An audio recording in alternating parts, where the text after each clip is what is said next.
आप सभी को शुभ संध्या। कक्षा की शुरुआत करने की मैं घोषणा करता हूं। लगभग हमने डे वाइज 25 कक्षाएं ली होंगी और इस कड़ी में हम इतिहास के सबसे महत्वपूर्ण खंड और प्राचीन भारतीय इतिहास के केंद्रीकृत शासन मौर्य शासन में खड़े हैं।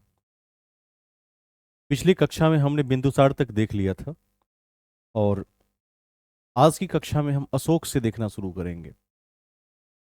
ध्यातव्य है कि जो मौर्य काल है वह आपके राज्य अथवा केंद्र की किसी भी परीक्षा के दृष्टिकोण से अति महत्वपूर्ण खंड होता है, क्योंकि इसकी कुछ ऐसी विशेषताएं हैं जो स्वयं में अद्वितीय हैं। जैसे अखिल भारतीय शासन, ध्यान रखिएगा, इसे अति महत्वपूर्ण है। उसके बाद विदेशियों से बेहतर संबंध, इसको भी ध्यान रखना है। इस कड़ी में हम चंद्रगुप्त मौर्य को देख चुके हैं, हम अशोक को भी इस कड़ी में देख चुके हैं, बिंदुसार को भी इस कड़ी में देख चुके हैं और आज हम अशोक को देखने वाले हैं। ठीक है, उम्मीद करते हैं कि आप सभी ने रिवीजन किया होगा। आदित्य जी, आप बताइए, एक आध प्रश्नों से शुरुआत हो जाए। आपसे प्रश्न रहेगा कि दो भाषाओं में अभिलेख कहाँ मिले हैं इस काल में।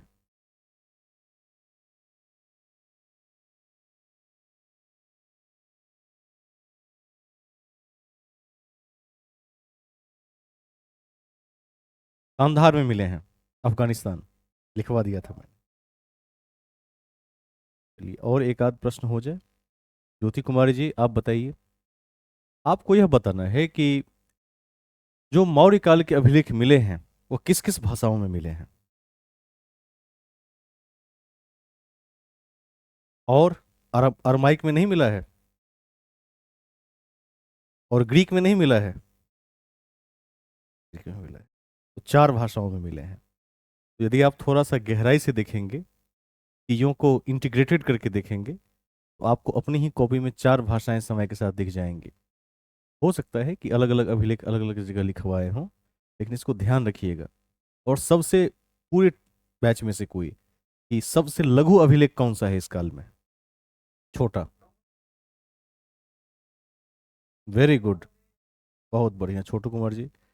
रुमिनदेई अभिलेख, जहां अशोक ने जब शासन के कितनेवें वर्ष में यात्रा की थी, किस वर्ष में?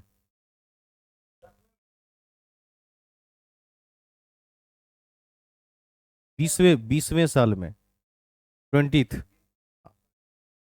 तो जब यात्रा की थी तो टैक्स को 1/6 से घटाकर 1/8 कर दिया था, इसको भी ध्यान रखिएगा। तो ऐसे तथ्य हैं, जब हम टेस्ट सीरीज का आयोजन करेंगे तो वहाँ इन तथ्यों से आपको दो चार होना पड़ेगा। तो आज हम क्लास को आगे बढ़ाते हैं और हेडिंग में लिखिए अशोक, जो आज का टॉपिक है। अशोक।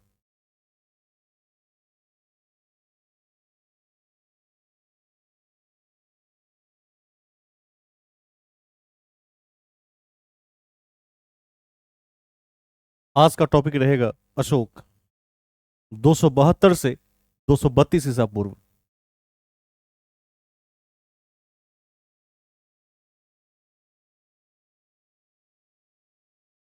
272 से 232 ईसा पूर्व। 272 से 232 ईसा पूर्व। ठीक है, अब अशोक के विषय में जानते हैं। इतिहास के सबसे महान शासकों में इनका नाम आता है, और यदि किसी दो कारण से अशोक को याद रखना हो तो उसमें सबसे पहला है धम्म नीति, धम्म जो आज का धर्म है, और दूसरा है कलिंग युद्ध, जिसने अशोक के जीवन को बदल कर रख दिया। ठीक है, और अशोक ने भेड़ी घोष के स्थान पर धम्म घोष की नीति अपनाई थी। तो लिखिए फर्स्ट पॉइंट, लिखिए इतिहास के सबसे महान शासक, इतिहास के सबसे महान शासक, इतिहास के सबसे महान शासक अशोक को, अशोक को दो कारणों से याद रखा जाता है।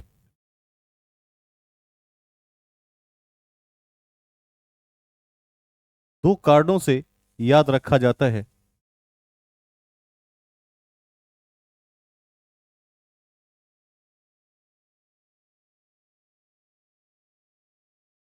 दो कारणों से याद रखा जाता है। पहला, धम्म नीति, धर्म की नीति, और दूसरा, कलिंग युद्ध। इसका समय काल ध्यान रखेंगे, 261 ईसा पूर्व, और साथ ही लिख लीजिएगा शासन के 9वें वर्ष में, 9th ईयर।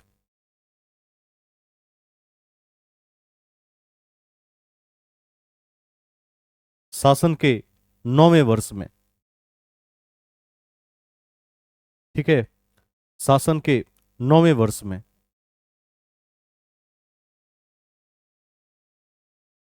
पहला पॉइंट यही हुआ। हाँ पूछिए।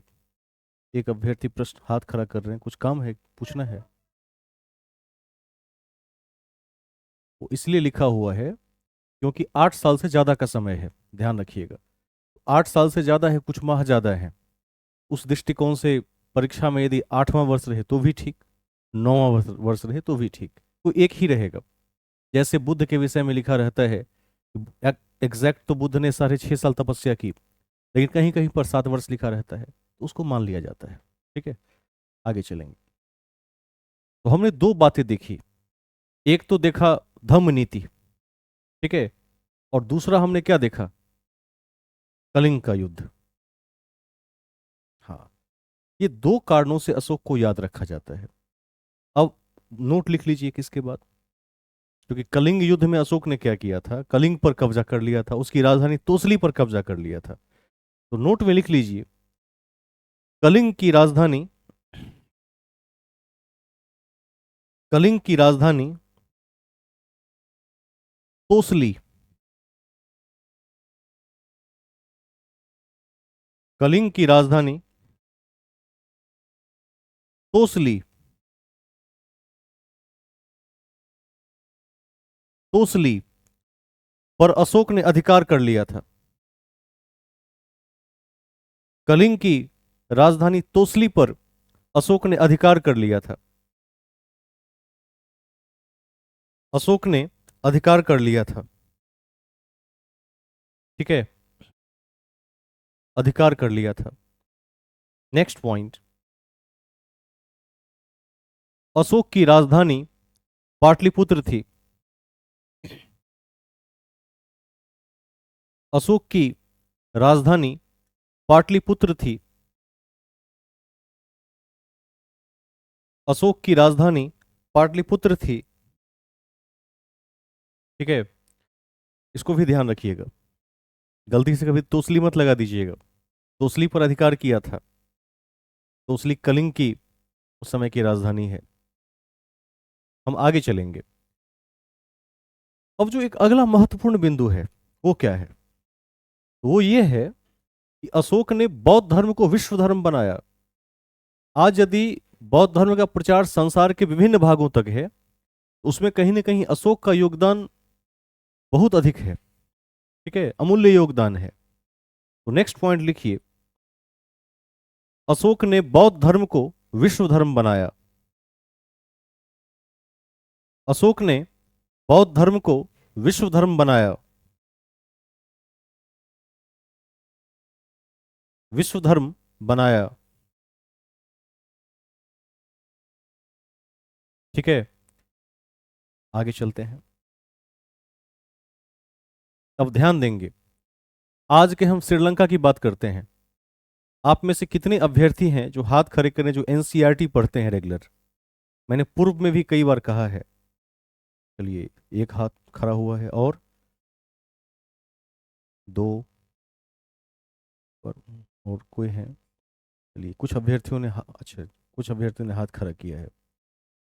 देखिए, यदि आप एनसीईआरटी को पढ़ेंगे तो आपको इस बात का आइडिया लग जाएगा कि किसी भी परीक्षा में प्रश्न किस स्तर से और कहां से पूछे जाते हैं। ध्यान रखिएगा इस चीज का। जब भी किसी परीक्षा का पेपर सेट किया जाता है, उसमें एनसीईआरटी को आधार बनाया जाता है। और यदि आप बौद्ध धर्म के विषय में देखेंगे तो 10वीं कक्षा में एक चैप्टर है एनसीईआरटी में जो इससे जुड़ा हुआ है, थोड़ा सा, ज्यादा तो नहीं लेकिन सत्ता की साझेदारी, पॉलिटिकल साइंस में है। उसमें आप पढ़िएगा कि श्रीलंका में सिंहली समुदाय का वर्चस्व है, ठीक है। और सिंहलियों का धर्म आज भी क्या है? बौद्ध धर्म है। क्योंकि उस समय अशोक ने अपने पुत्र महेंद्र और पुत्री संघमित्रा को बौद्ध धर्म के प्रचार प्रसार के लिए श्रीलंका भेजा था। तो आज भी सिंहलियों का धर्म क्या है? श्रीलंका में बौद्ध धर्म है। इसको लिख लीजिए। लिखिए, इस कड़ी में अपने पुत्र महेंद्र, इस कड़ी में अपने पुत्र महेंद्र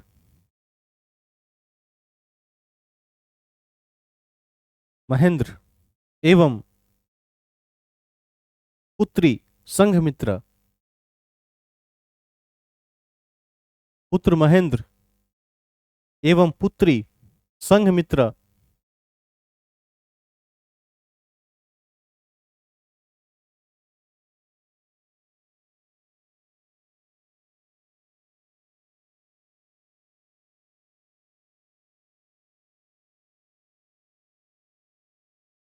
संघमित्रा को को बौद्ध धर्म का प्रचार प्रसार करने के लिए अशोक ने श्रीलंका भेजा।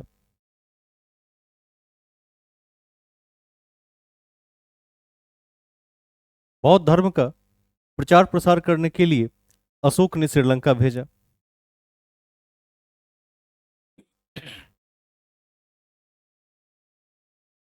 अशोक ने श्रीलंका भेजा।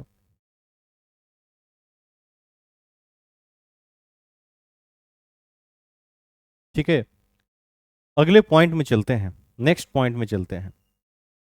अब आप सभी को मैंने पूर्व में भी लिखवाया है, जब हम बौद्ध संगीति को पढ़ रहे थे। अब तक 4 बौद्ध संगीतियां अति महत्वपूर्ण है, जिसमें तीसरी बौद्ध संगीति अशोक के समय में ही हुई थी, जिसकी अध्यक्षता किसने की थी? मोगलीपुत्र तिस ने की थी। और कब हुआ था? वेरी गुड, 250 बीसी में। इसको भी लिख लीजिए। देखिए, अति महत्वपूर्ण है कि तीसरी बौद्ध संगीति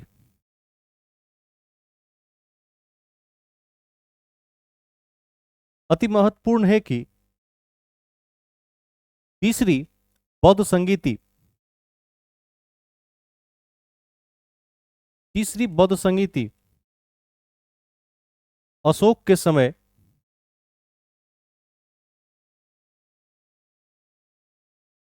अशोक के समय पाटलिपुत्र में हुई, ब्रैकेट में 250 बीसी। तीसरी बौद्ध संगीति अशोक के समय पाटलिपुत्र में हुई, ब्रैकेट में 250 बीसी, जिसकी अध्यक्षता मोगालीपुत्र तिस ने की थी। जिसकी अध्यक्षता मोगालीपुत्र तिस ने की थी। और शेष तो आपको याद ही होना चाहिए कि पहले का महाकाश्यप, दूसरे का सवाकामी और चौथे का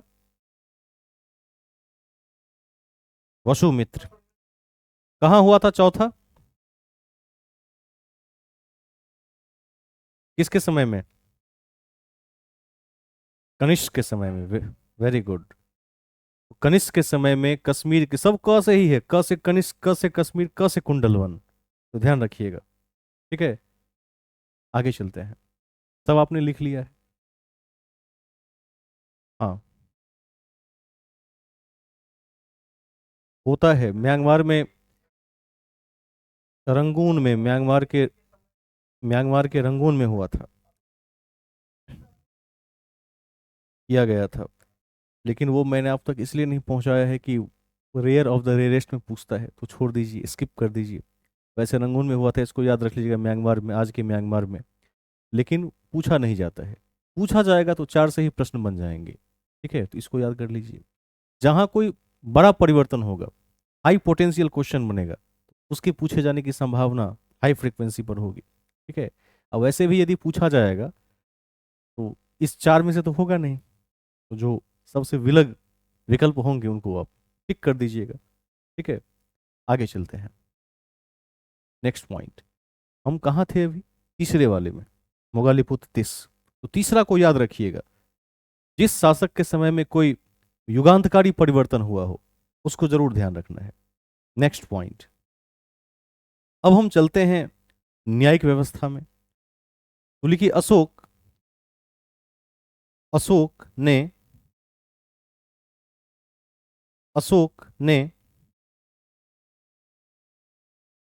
न्यायिक व्यवस्था में सुधार के लिए, अशोक ने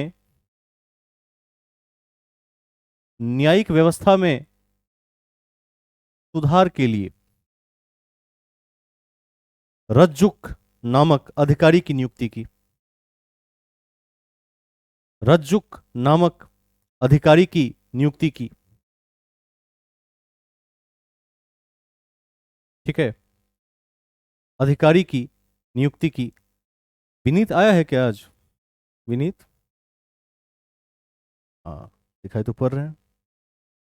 आप बताइए कि धर्मस्थीय और कंटक शोधन क्या है? धर्मस्थीय क्या है और कंटक शोधन क्या है?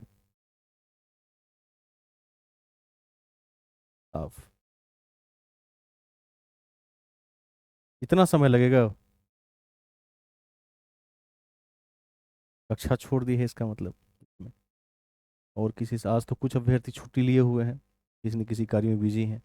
नेहा कुमारी जी, आइए एक बार सामने। धर्मस्थीय और कंटक शोधन क्या है?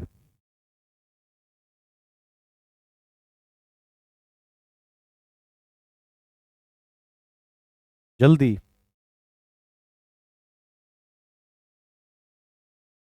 कल ही पढ़ाए हैं, कल परसों में। कोई एक अभ्यर्थी तेजी में बता दें।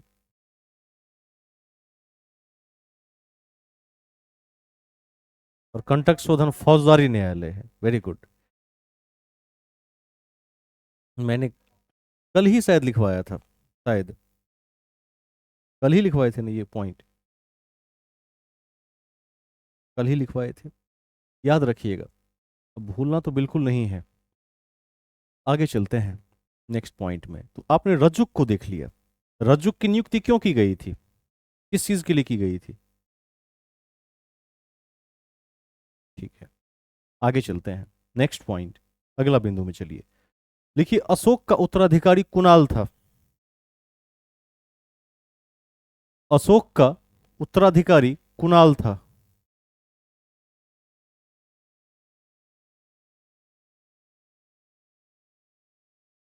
अशोक का उत्तराधिकारी कुणाल था। कुणाल था। ठीक है, पुत्र भी था और आगे राजा भी बना। नेक्स्ट पॉइंट, देखिए, आगे चलकर कुणाल का पुत्र दशरथ, आगे चलकर कुणाल का पुत्र दशरथ गद्दी पर बैठे। कुणाल के पुत्र कर दीजिएगा। कुणाल के पुत्र दशरथ गद्दी पर बैठे, गद्दी पर बैठे एवं एवं एवं दशरथ भी दशरथ भी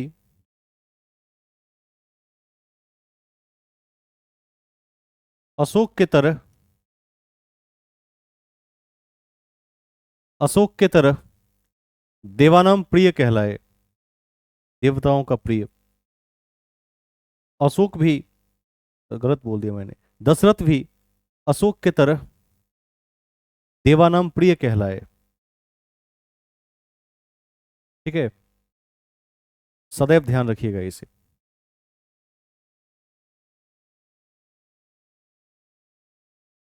दशरथ का भी अपना महत्व है। नेक्स्ट पॉइंट देखिए, मौर्य वंश के अंतिम शासक, मौर्य वंश के अंतिम शासक बृहद्रथ की हत्या कर, मौर्य वंश के अंतिम शासक बृहद्रथ की हत्या कर, हत्या कर पुष्यमित्र शुंग ने,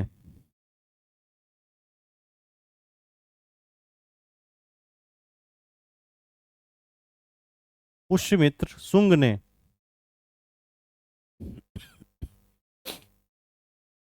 पुष्यमित्र शुंग ने शुंग वंश की नींव रखी। पुष्यमित्र शुंग ने शुंग वंश की नींव रखी। शुंग वंश की नींव रखी। ठीक है, तो ये जो उपरोक्त तथ्य हैं, यह मौर्य वंश की कड़ी में महत्वपूर्ण तथ्य हैं। अब जैसे कि जब मैं किसी चैप्टर की समाप्ति करता हूं, तो लास्ट में हम बूस्टर फैक्ट्स के माध्यम से संभावित प्रश्नों को लिख लेते हैं, जो आने वाले परीक्षा के दृष्टिकोण से अति महत्वपूर्ण होते हैं। हम यहां भी अब हेडिंग बनाकर लिखेंगे बूस्टर फैक्ट्स।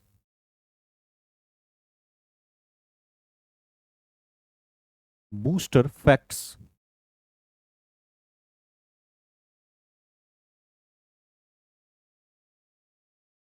Booster facts. और यह काफी लंबा चलेगा, क्योंकि मौर्य प्रशासन के अंदर बहुत सारे ऐसे फैक्ट्स हैं जो विभिन्न परीक्षाओं के दृष्टिकोण से बहुत महत्वपूर्ण होते हैं। और बिहार के संदर्भ में इसकी महत्ता सबसे अधिक बढ़ जाती है, क्योंकि क्या था, राजधानी ही पाटलिपुत्र थी। लिखते हैं फर्स्ट पॉइंट, पूछते हैं अब पूछताछ। आज तो अभ्यर्थी कुछ 4-5 लोग शायद छुट्टी पर चले गए हैं, सबसे पूछताछ की जाती। अच्छा, चलिए एक तरफ से पूछते हैं। आदित्य जी, आपका ही नाम सबसे पहले चमक रहा है, आप बताइए, किस स्तंभ में अशोक ने स्वयं को मगध का सम्राट बताया है?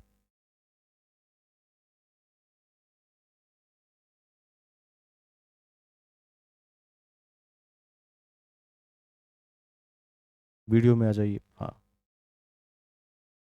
विनीत जी ने बता दिया है, देख लिया है क्या आपने? अच्छा, अच्छे से कर रहे हैं, बहुत बढ़िया। तो आप ये बताइए कि भाबरू किस राज्य में है स्तंभ?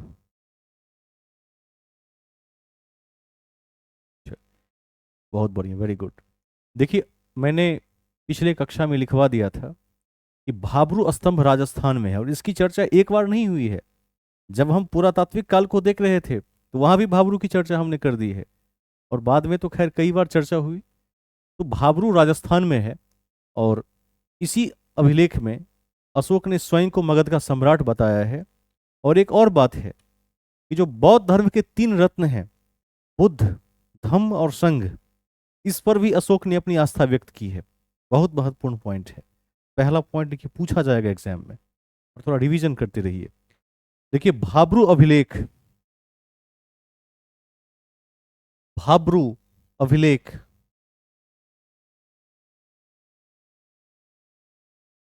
भाब्रू अभिलेख राजस्थान में, ब्रैकेट में राजस्थान में, भाब्रू अभिलेख राजस्थान में अशोक ने स्वयं को मगध का सम्राट बताया है। भाब्रू अभिलेख राजस्थान में अशोक ने स्वयं को मगध का सम्राट बताया है, मगध का सम्राट बताया है। एवं एवं एवं बौद्ध धर्म के त्रिरत्न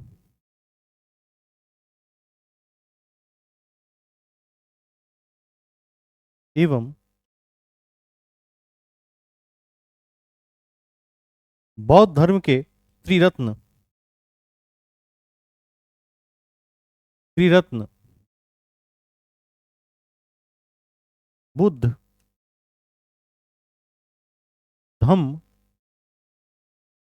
एवं संघ,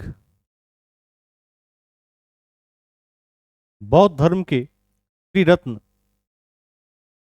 बुद्ध, धम्म एवं संघ के प्रति, बुद्ध, धम्म एवं संघ के प्रति, संघ के प्रति आस्था को दर्शाया है, के प्रति आस्था को दर्शाया है,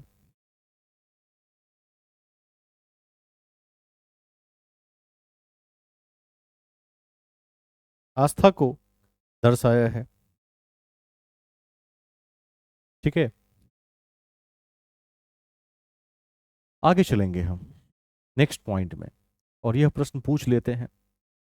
कोई अभ्यर्थी बताएंगे कि अशोक के स्तंभों की सबसे बड़ी विशेषता क्या थी?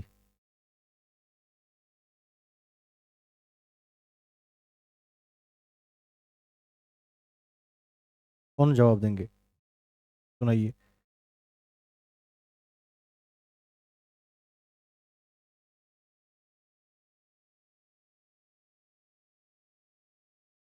बहुत बढ़िया। और यदि मैं बनावट के दृष्टिकोण से, स्थापत्य के दृष्टिकोण से पूछूं तो क्या विशेषता होगी?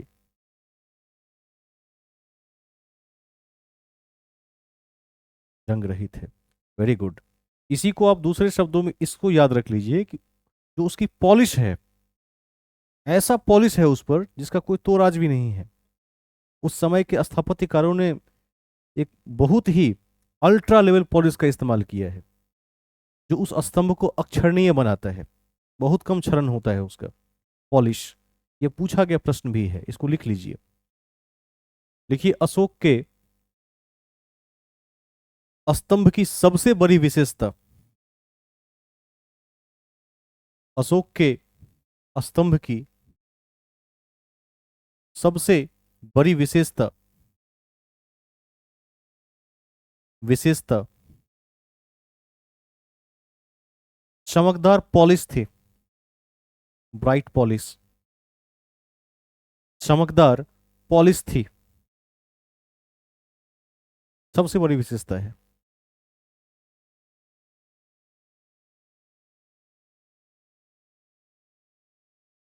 ठीक है, हम आगे चलेंगे। नेक्स्ट पॉइंट लिखिए, मौर्य काल में उच्चाधिकारियों को, उच्चाधिकारी समझते हैं ना, बड़े ऑफिसर्स, मौर्य काल में उच्चाधिकारियों को तीर्थ कहा जाता था।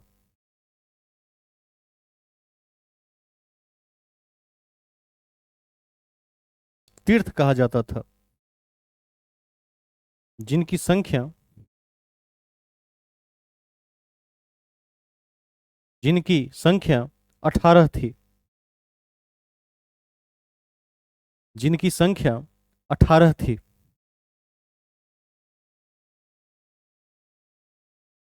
संख्या 18 थी। जबकि जबकि मंत्रिपरिषद को सहायता देने के लिए, जबकि मंत्रिपरिषद को सहायता देने के लिए 27 अध्यक्ष होते थे। मंत्री परिषद को सहायता देने के लिए 27 अध्यक्ष होते थे। 27 अध्यक्ष होते थे।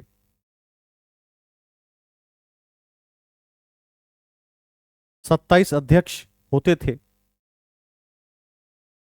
ठीक है, इन अध्यक्षों की सूची मैं आपको कल भेज दूंगा आपके ग्रुप में, लेकिन सबको याद नहीं करना है।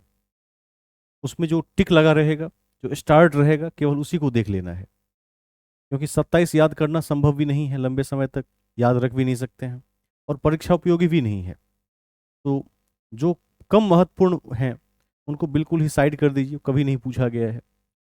अब जो पूछा गया है बार बार, वो है सीता अध्यक्ष, क्योंकि बाकी जो अध्यक्ष हैं उनके नाम से ही पता चल जाता है कि किस विभाग के अध्यक्ष हैं। ऑब्वियसली उसके पूछने का कोई प्रयोजन नहीं है, ठीक है।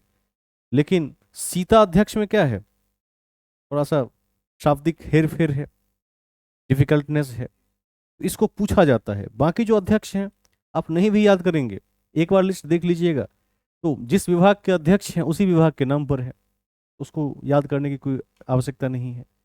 नोट में लिख दीजिए सीता अध्यक्ष, तीर का चिन्ह। ये बहुत बार पूछा गया है और आगे भी पूछा जाएगा। सीता अध्यक्ष, इसका संबंध किससे था?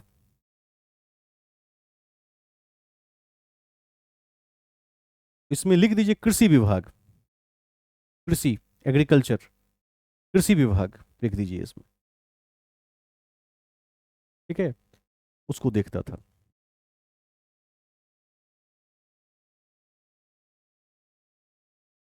आगे चलेंगे हम। अब कई अधिकारी की चर्चा है, लेकिन रज्जुक, रूपदर्शक, इस सब को ध्यान रखना है, जो अति महत्वपूर्ण है। रूपदर्शक क्या करता था? Very good, very good. सिक्कों का जांच अधिकारी था, लिख लीजिए। मौर्य काल में रूपदर्शक सिक्कों की जांच करता था। मौर्य काल में रूपदर्शक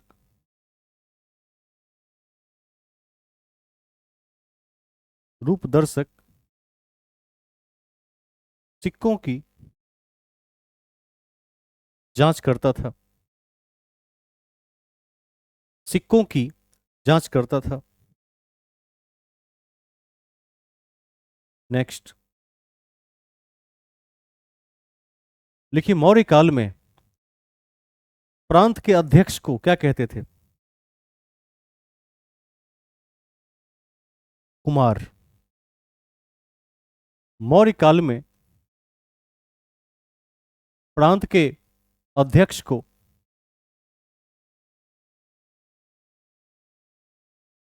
कुमार कहते थे। प्रांत के अध्यक्ष को कुमार कहते थे। प्रांत के अध्यक्ष को कुमार कहते थे, ठीक है। अब एक तथ्य बहुत महत्वपूर्ण है इस कड़ी में, कितने प्रांत थे? तो 5 प्रांत को कभी नहीं भूलिएगा, लगभग परीक्षाओं में पूछा जा चुका है, तो लिख लीजिए। नेक्स्ट पॉइंट में देखिए, मौर्य काल में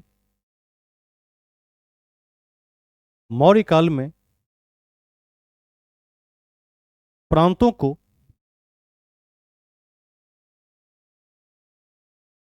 मौर्य काल में प्रांतों को प्रांतों को 5 भागों में बांटा गया है। प्रांतों को 5 भागों में बांटा गया है। 5 भागों में बांटा गया है, ठीक है। एक तरफ लिखिए प्रांत और एक तरफ लिखिए राजधानी।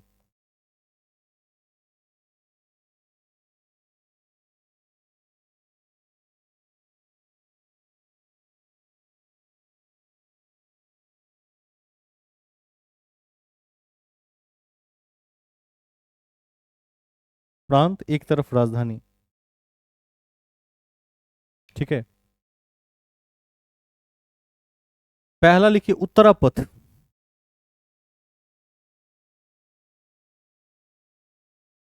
उत्तरापथ, उत्तरापथ, इसकी राजधानी कहाँ थी? तक्षशिला। उत्तरापथ, राजधानी में तक्षशिला। तक्षशिला। नेक्स्ट, दक्षिणापथ। दक्षिणापथ, इसकी राजधानी कहाँ थी?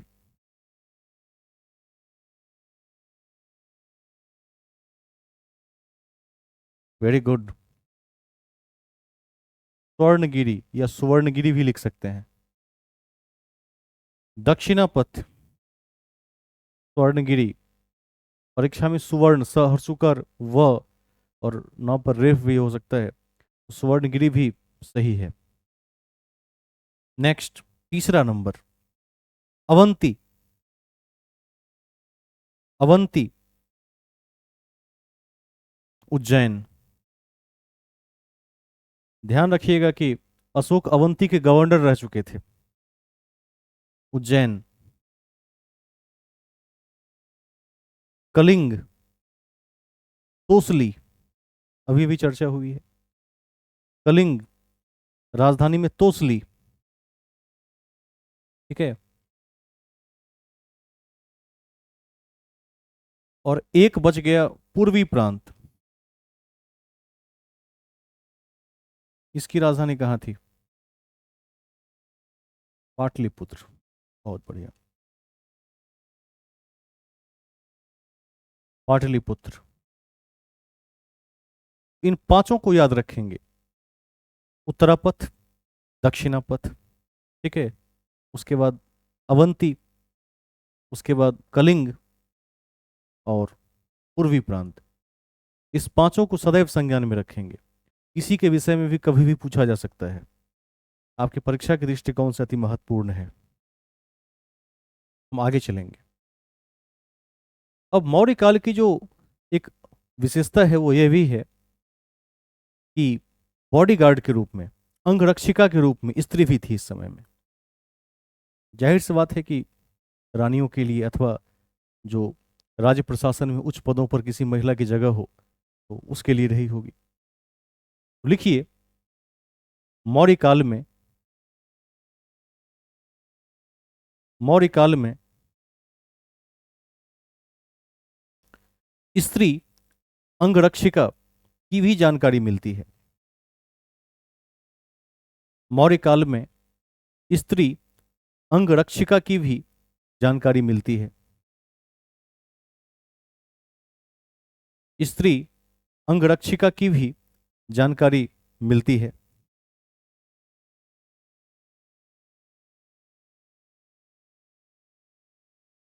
ठीक है। अब हम टैक्सेशन सिस्टम पर बात करेंगे। मैंने पूर्व की कक्षाओं में चर्चा कर ली है कि कर क्या था? राज्य केंद्रित, पहली बार ऐसा हुआ, स्टेट सेंटर्ड था। इस कड़ी में ध्यान रखिएगा कि जो कर व्यवस्था थी वह विकसित थी, और दो अधिकारी को कभी नहीं भूलेंगे, समाहर्ता और सन्निधाता। ठीक है। कौन बताएंगे कि समाहर्ता का क्या कार्य था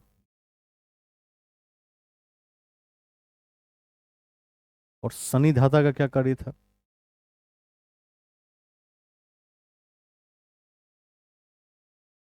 क्या करते थे? निर्धारित करते थे। और सन्निधाता, ये कोषागार के संरक्षक थे। ठीक है, लिख लीजिए अगले पॉइंट में। लिखिए, मौर्य काल में, मौर्य काल में कर व्यवस्था विकसित थी। मौर्य काल में कर व्यवस्था विकसित थी। कर व्यवस्था विकसित थी। इस कड़ी में, इस कड़ी में समाहर्ता, कलेक्टर, इस कड़ी में समाहर्ता इसको राजस्व कलेक्टर भी कहते थे। समाहर्ता कर का निर्धारण करता था। समाहर्ता कर का निर्धारण करता था। कर का निर्धारण करता था। जबकि जबकि सन्निधाता कोषागार का संरक्षक था।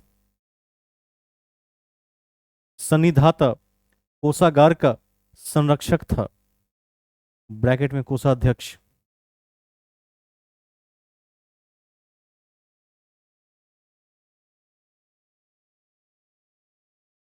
संरक्षक था। ठीक है।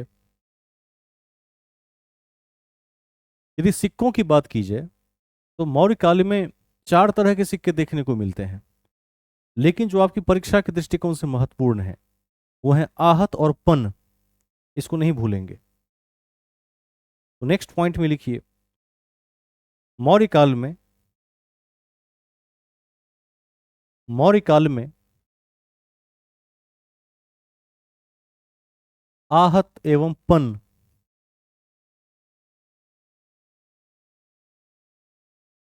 आहत एवं पन महत्वपूर्ण सिक्के थे। मौर्य काल में आहत एवं पन महत्वपूर्ण सिक्के थे।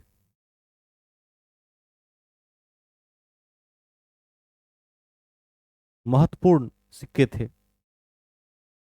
अभी हम बूस्टर फैक्ट्स में हैं। पूरे चैप्टर का सारांश और मुख्य बिंदुओं को एक साथ देख लेंगे इसमें। अगला बिंदु देखिए, चंद्रगुप्त मौर्य का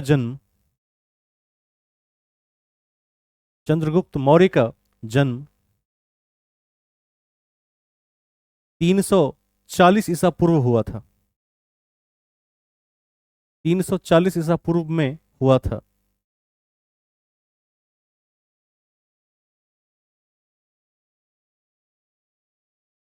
ठीक है।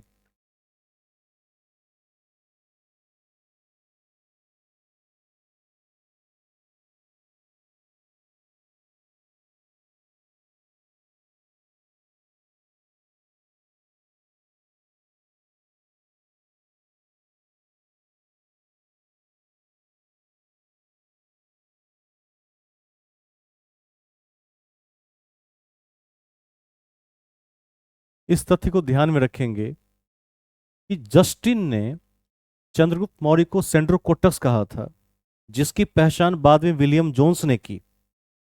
अर्थात जोन्स महोदय ने यह सिद्ध किया था कि जस्टिन ने सेंड्रोकोटस चंद्रगुप्त मौर्य को ही कहा था। तो कई बार आपके परीक्षा में, जैसे मैंने कल भी लिखवाया था, विलियम जोन्स ने कहा था, वो भी सही है।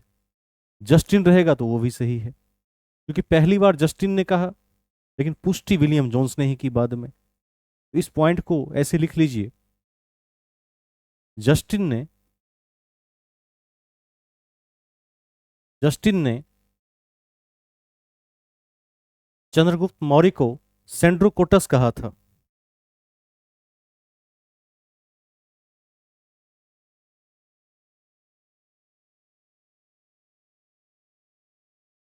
कहा था, जिसकी पहचान जिसकी पहचान बाद में विलियम जोन्स ने भी की। जिसकी पहचान बाद में विलियम जोन्स ने भी की। विलियम जोन्स ने भी की।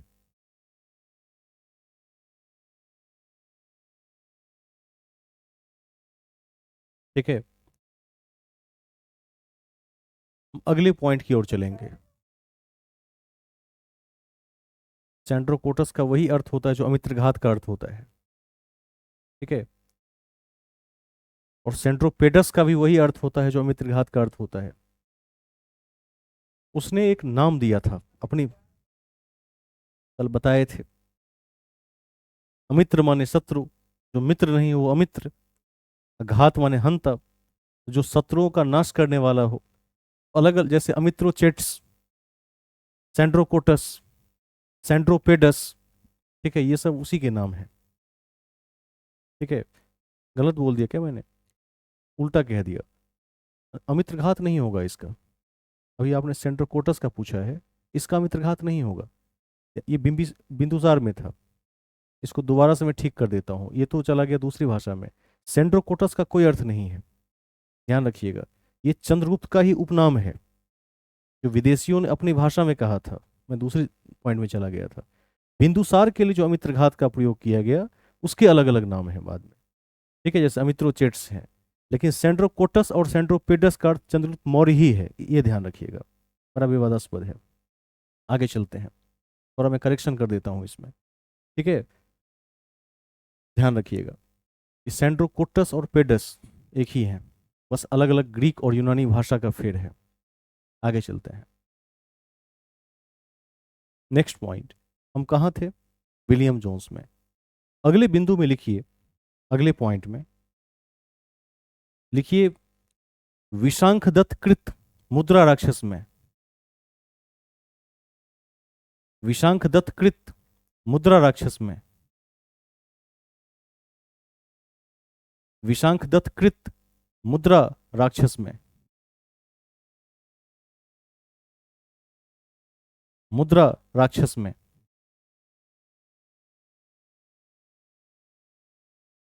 चंद्रगुप्त मौर्य को वृषल एवं कुलहीन कहा गया है। वृषल एवं कुलहीन कहा गया है। कुलहीन कहा गया है। ठीक है, इसको ध्यान रखिएगा। वृषल का अर्थ क्या होता है?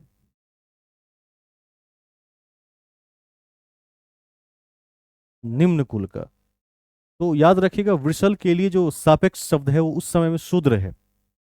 जैसे वर्ण व्यवस्था 4 कैटेगरी में बटी थी, ब्राह्मण, क्षत्रिय, वैश्य और शूद्र। तो सबसे निम्न वर्णों में शूद्र को ही रखा गया था। तो वृषल का अर्थ शूद्र ही होता है, और ये विशांखदत्त के मुद्रा राक्षस में है, ध्यान रखिएगा। ठीक है, कभी नहीं भूलेंगे। वृषल एवं कुलहीन कहा गया है। नेक्स्ट पॉइंट देखिए, बौद्ध साहित्य, महावंश, बौद्ध साहित्य, महावंश, महावंश तथा तथा चाणक्य के अर्थशास्त्र में, चाणक्य के अर्थशास्त्र में, चाणक्य के अर्थशास्त्र में चंद्रगुप्त मौर्य को क्षत्रिय कहा गया है।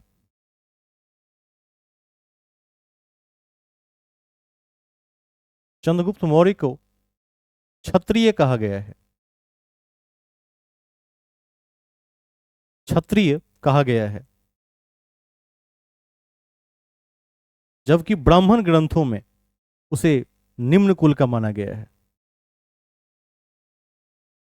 ब्राह्मण ग्रंथों में उसे निम्न कुल का माना गया है। निम्न कुल का माना गया है। ठीक है, तो इसको भी समझ लीजिए। देखिए, जो अन्य ग्रंथ हैं उसे उच्च कुल का मानते हैं। अब कुल का निर्धारण कैसे हुआ यहां पर? तो कुल का निर्धारण हुआ कि चूंकि वर्ण व्यवस्था चल ही रही थी, और वर्ण व्यवस्था में ब्राह्मण सर्वोच्च थे, उनके सामने जो भी आया उसे शायद ही उन्होंने उच्च कुल का देखा होगा, उन्होंने ब्राह्मणों को ही उच्च कुल का बताया। लेकिन जो अन्य ग्रंथ हैं, चाणक्य अपवाद हैं, चूंकि गुरु हैं तो उनको हटा दिया जाए, जो अन्य ग्रंथ हैं उसने क्षत्रिय के रूप में दिखाया। यह विवादास्पद है, लेकिन यदि प्रमाणिक स्रोतों को देखें तो चंद्रगुप्त मौर्य क्षत्रिय ही थे, ऐसा कई प्रमाण मिलता है। आगे चलेंगे हम, नेक्स्ट पॉइंट, दोनों को याद रखिएगा। ब्राह्मण ग्रंथों ने निम्न कुल का बताया, जबकि अन्य ने क्षत्रिय बताया, इसको ध्यान रखिएगा। अगला बिंदु लिखिए, चाणक्य बाद में चंद्रगुप्त के प्रधानमंत्री भी बने। चाणक्य बाद में चंद्रगुप्त के प्रधानमंत्री भी बने।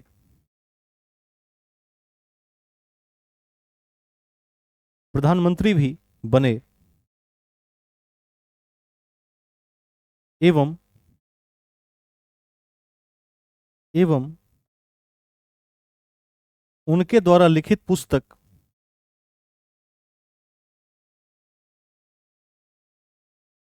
अर्थशास्त्र का संबंध एवं उनके द्वारा लिखित पुस्तक अर्थशास्त्र का संबंध राजनीति से है। अर्थशास्त्र का संबंध राजनीति से है। इस पर चर्चा हो चुकी है। इसमें 15 अधिकरण और 180 अध्याय हैं। इसको ध्यान रखिएगा। अधिकरण बार बार बीपीएससी में, बिहार एसएससी और दरोगा इत्यादि में पूछा भी गया है। टीआरई 1 में भी अधिकरण पूछा गया था, ठीक है, और शेष परीक्षाओं में भी पूछा ही जाता है। तो 15 अधिकरण है उसमें, परीक्षा के दृष्टिकोण से महत्वपूर्ण है। ठीक है, आगे चलते हैं। मैंने पिछले क्लास में हेलेना की भी चर्चा कर ही दी थी, इसको भी ध्यान रखिएगा। और जो प्रांत चंद्रगुप्त को युद्ध संधियों के तहत मिले थे उसको भी ध्यान रखेंगे। और बदले में 500 हाथी जो दिया था उसे कभी नहीं भूलिएगा। ये सभी परीक्षा के दृष्टिकोण से महत्वपूर्ण है, सेल्यूकस को। ठीक है, आगे चलेंगे। नेक्स्ट पॉइंट लिखिए, लिखिए सेल्यूकस का राजदूत, सेल्यूकस का राजदूत मेगास्थनीज, मेगास्थनीज चंद्रगुप्त के दरबार में आया। सेल्यूकस का राजदूत मेगास्थनीज चंद्रगुप्त के दरबार में आया।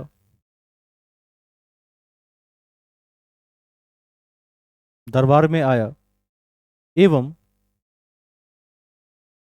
इंडिका नामक पुस्तक लिखी। इंडिका नामक पुस्तक लिखी।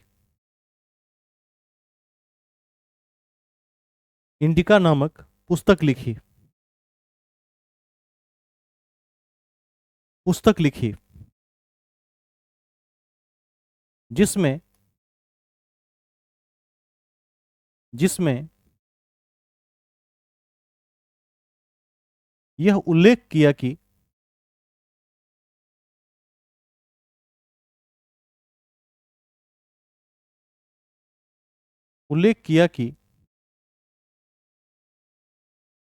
भारत में दास प्रथा नहीं थी। यह प्राचीन भारत की बात है। भारत में दास प्रथा नहीं थी।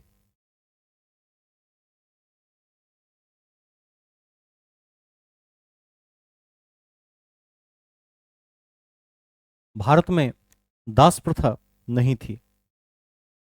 ठीक है, ध्यान रखिएगा कि प्राचीन भारत में कहीं भी दास प्रथा का उल्लेख नहीं मिलता है। इसने एक और भी बात कही, पाटलिपुत्र का नाम दिया पोलीब्रोथा अपने भाषा में।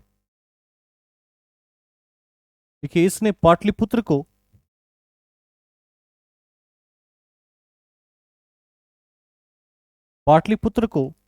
पोलीब्रोथा कहा।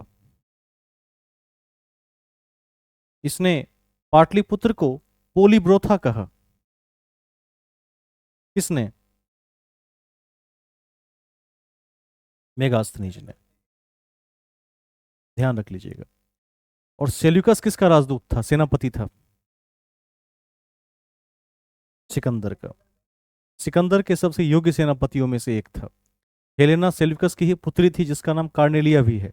इसको भी ध्यान रखिएगा। बराबर रिवाइज करते रहेंगे तो एक एक तथ्य क्रिस्टल क्लियर रहेगा, याद रहेगा। ठीक है, नेक्स्ट पॉइंट देखिए, सेल्यूकस ने सेल्यूकस ने सेल्यूकस ने अपनी पुत्री हेलेना ब्रैकेट में कार्नेलिया, सेल्यूकस ने अपनी पुत्री हेलेना ब्रैकेट में कार्नेलिया कार्नेलिया का विवाह का विवाह चंद्रगुप्त मौर्य के साथ कर दिया। चंद्रगुप्त मौर्य के साथ कर दिया कर दिया एवं युद्ध शर्तों के अधीन एवं युद्ध शर्तों के अधीन युद्ध शर्तों के अधीन चार प्रांत चार प्रांत काबुल, कांधार, हेरात एवं अफगान, जगह के दृष्टिकोण से 5 हो जाएंगे, ध्यान रखिए, कल लिखवा दिया था। काबुल, कांधार, हेरात एवं अफगान। इसको अफगान को मकरान कर दीजिए, थोड़ा सुधार दीजिए, मकरान लिख दीजिए, ठीक रहेगा। कांधार तो आ ही गया अफगान का। काबुल, कांधार, हेरात एवं मकरान, चार में वो सारे प्रांत आ जाएंगे। मकरान चंद्रगुप्त को सौंप दिया।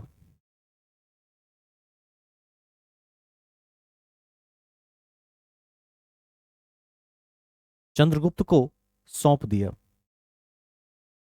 ठीक है, ध्यान रखेंगे इसको। कभी कभी आपसे पूछ सकता है कि सेल्यूकस और चंद्रगुप्त के बीच हुए युद्ध का वर्णन किसने किया है? इसका उत्तर होगा एपियानस ने किया है। लिख दीजिए। देखिए, चंद्रगुप्त मौर्य और सेल्यूकस के बीच चंद्रगुप्त मौर्य और सेल्यूकस के बीच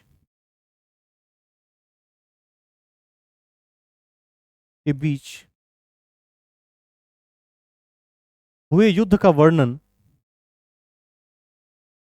हुए युद्ध का वर्णन एपियानस ने किया है। एपियानस ने किया है। एपियानस ने किया है, ठीक है। मौर्य काल में शिक्षा का सबसे प्रसिद्ध केंद्र कौन सा था? तक्षशिला।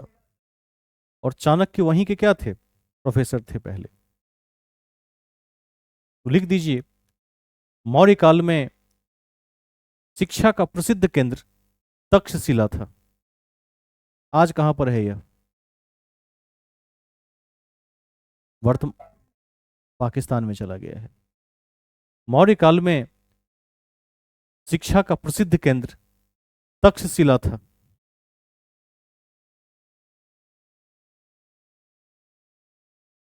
ठीक है, तक्षशिला था।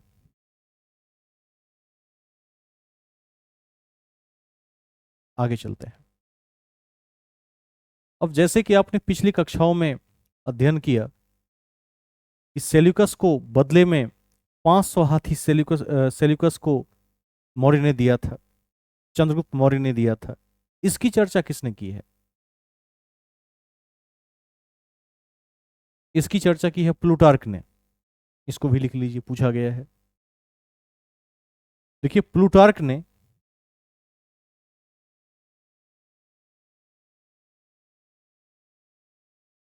प्लूटार्क ने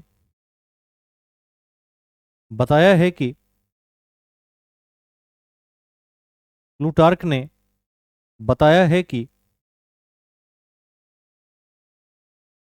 बताया है कि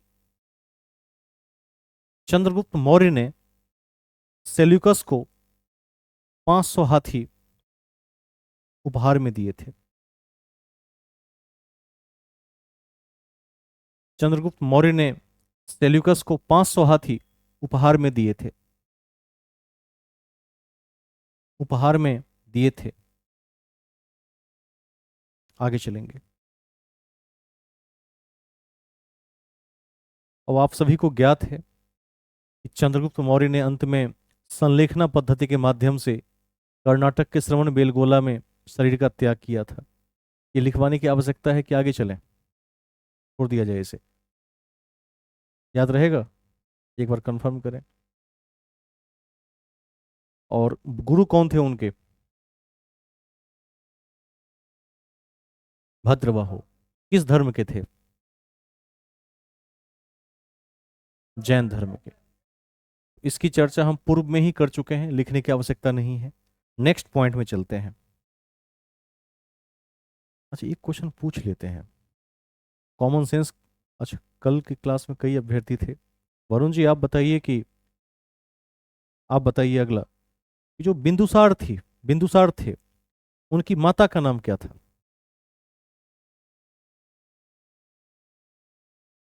काजल कुमारी जी।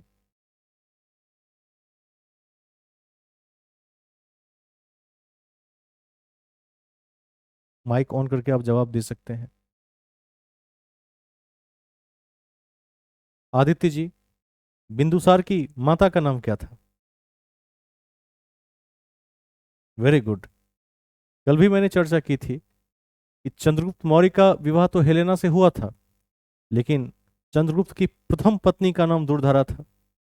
यहां से आप पकड़ सकते थे कि बिंदुसार की माता का नाम क्या है? दुर्धरा है। लिख लीजिए, लिखिए, बिंदुसार की माता का नाम दुर्धरा था।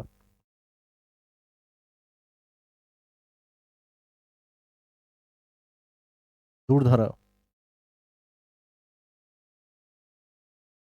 बिंदुसार की माता का नाम दुर्धरा था।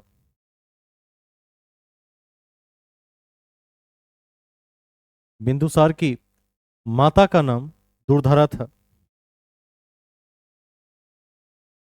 दुर्धरा था। अब एक तथ्य और याद रखिए, पहले राजाओं की कई पत्नियां हुआ करती थी, उतने का नाम तो याद रखना संभव नहीं है, लेकिन जो इतिहास के दृष्टिकोण से महत्वपूर्ण है उनको हम याद रखेंगे। तो बिंदुसार का पुत्र अशोक हुआ। अशोक की चाहे माता का नाम पूछे या बिंदुसार की मुख्य पत्नी का नाम पूछे, उत्तर क्या होगा? सुभद्रांगी। इसको भी लिख लीजिए, इसको भी लिख लीजिए। देखिए, बिंदुसार की मुख्य पत्नी का नाम सुभद्रांगी था।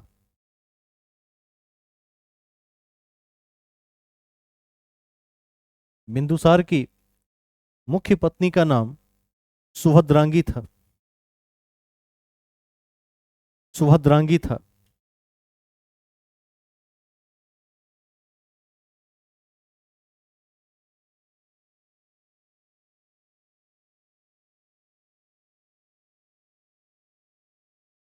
ठीक है, अन्य शब्दों की चर्चा करते हैं। आप लोग थके तो नहीं है अभी? और इंटरनेट बचा के रखा है कि नहीं, जो 4G के ग्रुप में है? थोड़ा सा डाटा बचा कर रखिए। वैसे अधिकांश लोगों के पास 5G होगा, और 5G तो अभी अनलिमिटेड है। जब तक एप्लीकेशन पर क्लास नहीं आ जाती है तब तक और आपको सहन करना पड़ेगा। हम चलते हैं अगले पॉइंट में। अभी हमने दो शब्द की चर्चा की थी। एक शब्द था अमित्रघात, जो बिंदुसार को कहते हैं, और दूसरा शब्द है अमित्रोपेडीज। तो याद रखिएगा कि जहां जहां अमित्र लग जाएगा उस सब का मतलब है शत्रु का हंता, जो बिंदुसार था। और सेंड्रोकोटस चंद्रगुप्त था, जिसकी चर्चा अभी हो चुकी है। बस ध्यान ये रखना है कि अमित्रोपेडीज यूनान के लोगों द्वारा कहा गया, क्योंकि भारत और यूनान संसार की दो प्राचीनतम सभ्यताओं में से एक है। इसको कभी नहीं भूलेंगे।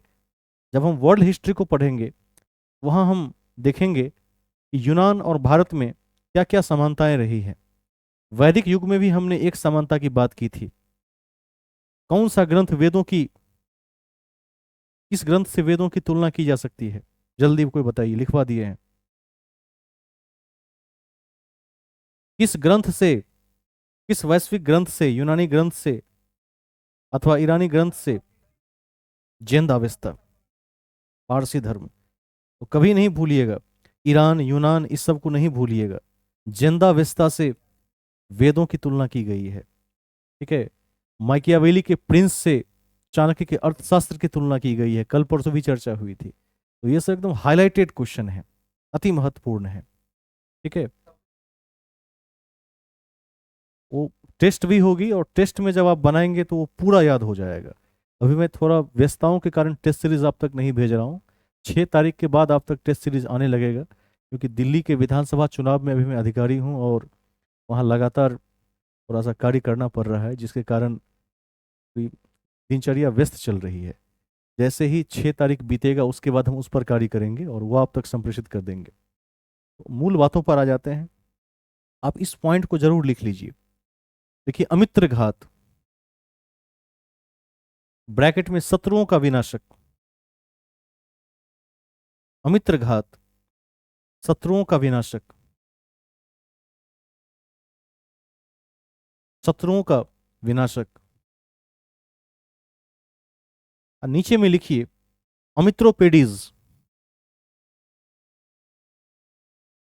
यदि कहीं पर अमित्रोकेडीज भी हो, ठीक है, तो एक ही मतलब है उसका, अमित्र होना चाहिए केवल। अमित्रोकेडीज या अमित्रोपेडीज जो भी है, कई जगहों पर अलग अलग भी लिखा हुआ है, उपनाम है ये सब। इसका मतलब भी है शत्रुओं का विनाशक। और आगे लिख दीजिए बिंदुसार को कहा गया, इसमें यूनान को मेंशन कर देंगे। बिंदुसार को कहा गया।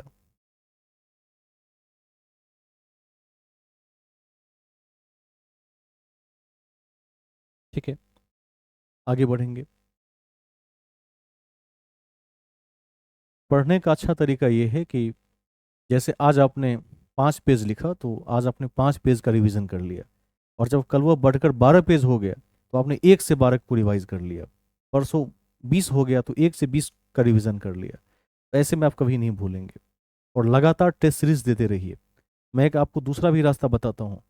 टेस्ट बुक एक एप्लीकेशन है जो बहुत सस्ते में ऑनलाइन टेस्ट प्लेटफॉर्म उपलब्ध करवाता है, और मानक स्तर के क्वेश्चन होते हैं, क्योंकि आज की अधिकांश परीक्षाएं ऑनलाइन हो रही हैं। तो वहाँ उस प्लेटफॉर्म को आप ज्वाइन कर लें। उसमें शायद 2 वर्ष का 700 रुपया लगता है। आप किसी भी परीक्षा का टेस्ट सीरीज दे सकते हैं उसी में। आप जिस एग्जाम को चुनेंगे, जब जब बदलना चाहेंगे बदल सकते हैं। वहाँ भी आप उसका फ़ायदा उठा सकते हैं। और न्यूज़पेपर को रोज़ देखिए, 10-15 मिनट निकालकर एडिटोरियल, नेशनल इंटरनेशनल की मुख्य खबरें, खेल के पृष्ठ, उसके बाद जो अंतर्राष्ट्रीय युद्ध की स्थिति अभी चल रही है कहीं कहीं उसको, तथा राज्य के महत्वपूर्ण योजनाओं को, और प्रांतीय खबरों में जैसे मिथिला पेंटिंग से कुछ उभर जाए, क्योंकि मिथिला पेंटिंग अब प्रांतीय नहीं रहा, इंटरनेशनल हो चुका है। उसको भी देख लीजिएगा।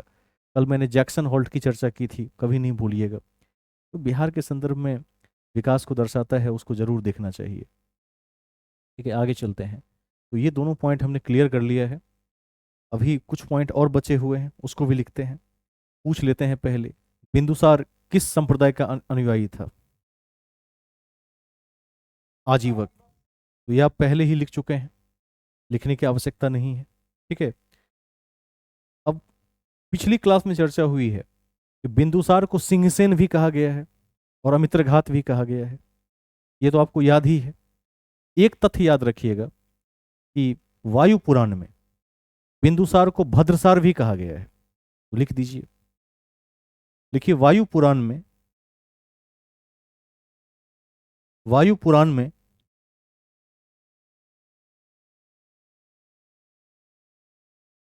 वायु पुराण में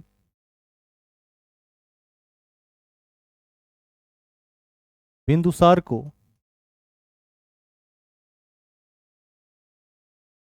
भद्रसार कहा गया है। वायु पुराण में बिंदुसार को भद्रसार कहा गया है।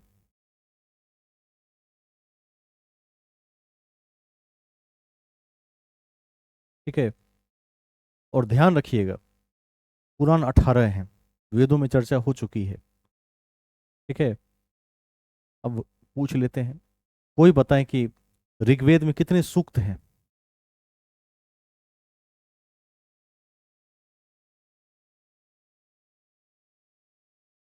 1000, 1028 सूक्त हैं, चार कम रह गया। ठीक है। 1028 सूक्त हैं, ध्यान रखिएगा। और मंडल कितने हैं? 10 मंडल हैं। ठीक है। चर्चा मैंने कर दी थी कि 9वें मंडल में सोमरस का उल्लेख है, 9वां मंडल सोम देवता को समर्पित है। जो 10वां मंडल है उसमें वर्ण व्यवस्था का उल्लेख है, ब्राह्मण क्षत्रिय वैश्य और शूद्र। तीसरे मंडल में गायत्री मंत्र का उल्लेख है। और सबसे पहले कौन से मंडल आए, कहां से कहां तक?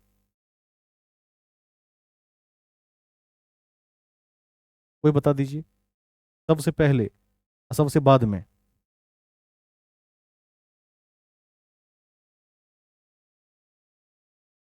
3 से लेकर 7 तक, सबसे अंत में जोड़े गए। इसको ध्यान रखिएगा। मैंने आपको 10 राग युद्ध पर पढ़ाया था, जिनका छूट गया है पिछला वीडियो देख लीजिए, या नोट्स जिनका लगभग 10 कक्षाओं के, शायद 10 कक्षाओं के वीडियो नहीं बन सके शुरू में, स्टूडियो नहीं होने के कारण। तो जिनका भी छूट गया है पर्सनली व्हाट्सएप करके मुझसे उसके नोट्स ले लें, वो नोट्स अवेलेबल है। और शेष के वीडियोस अवेलेबल हैं, A to Z देख लीजिए। सारी क्लासें तिथिवार देखिएगा, AM सिविल सर्विसेज के प्लेलिस्ट में जाइएगा चैनल खोलने के बाद, तो वहाँ 71st BPSC में डेट वाइज दिया हुआ है, उसको जरूर देख लीजिएगा। 10 राग युद्ध वशिष्ठ और विश्वामित्र ने करवाया था, जैसे मैंने लिखाया था कि 5 आर्य और 5 अनार्य राजा थे, कभी नहीं भूलिएगा। आगे चलते हैं।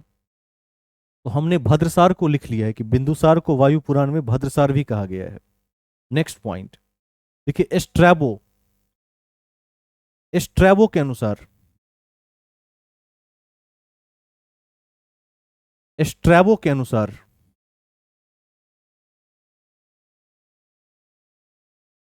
एस्ट्रैबो के अनुसार सीरिया नरेस एंटियोकस, सीरिया नरेस एंटियोकस ने, सीरिया नरेस एंटियोकस ने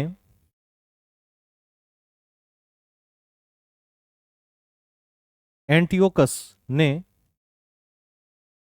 बिंदुसार के दरबार में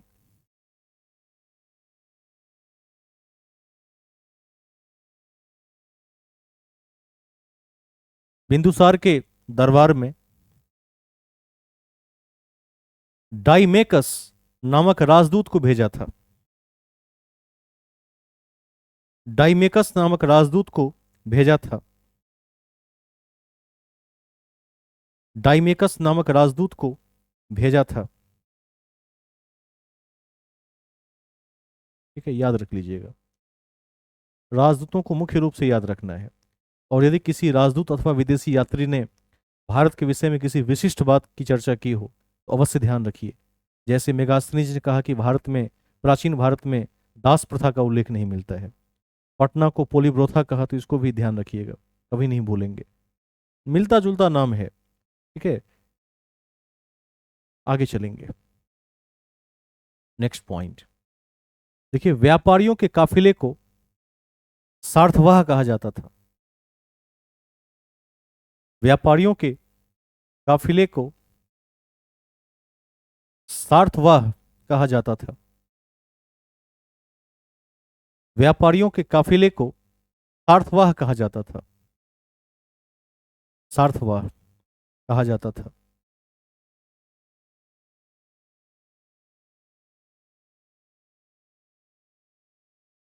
ठीक है, आगे चलेंगे।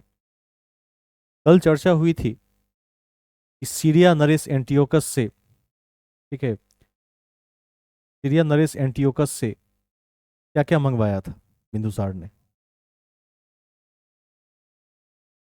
दार्शनिक, 3 चीजों की डिमांड की थी, मदिरा की डिमांड की थी, सूखा अंजीर और दार्शनिक। और आपने पढ़ा था कि कानून का हवाला देते हुए सीरिया नरेश ने दार्शनिक को भेजने से मना कर दिया था।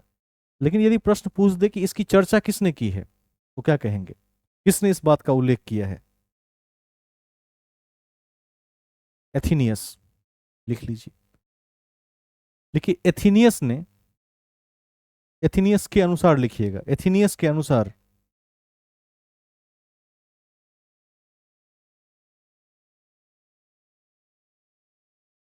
एथिनियस के अनुसार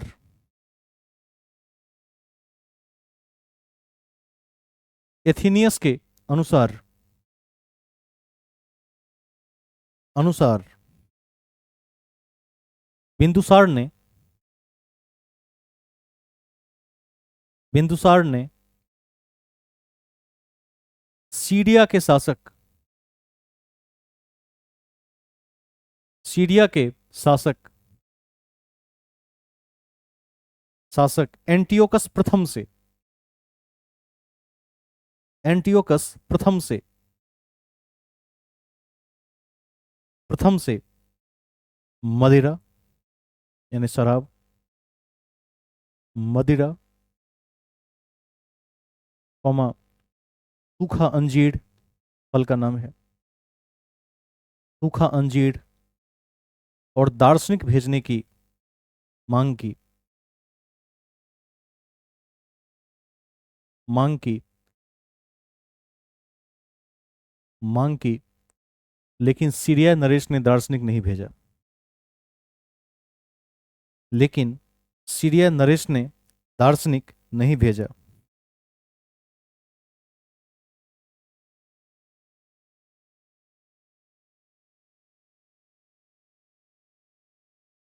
दार्शनिक नहीं भेजा।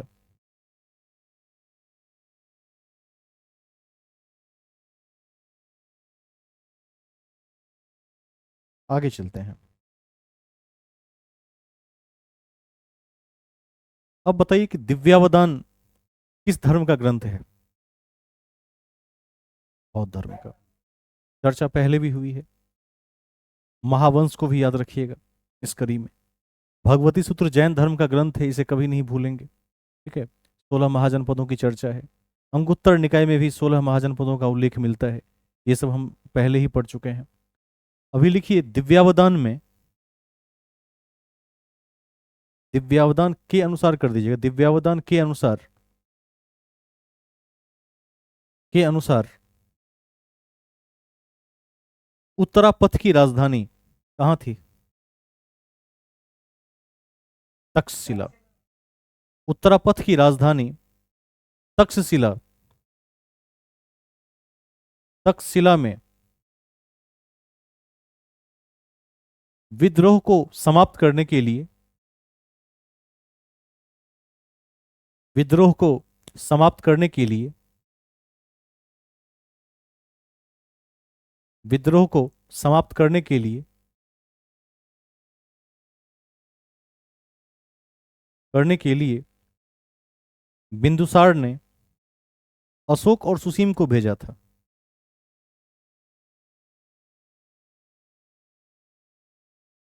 अशोक और सुसीम को भेजा था।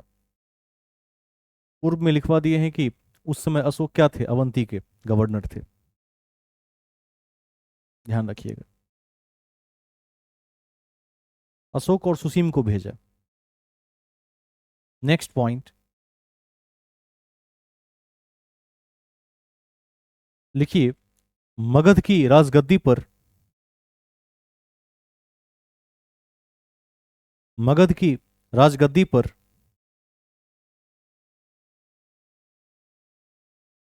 मगध की राजगद्दी पर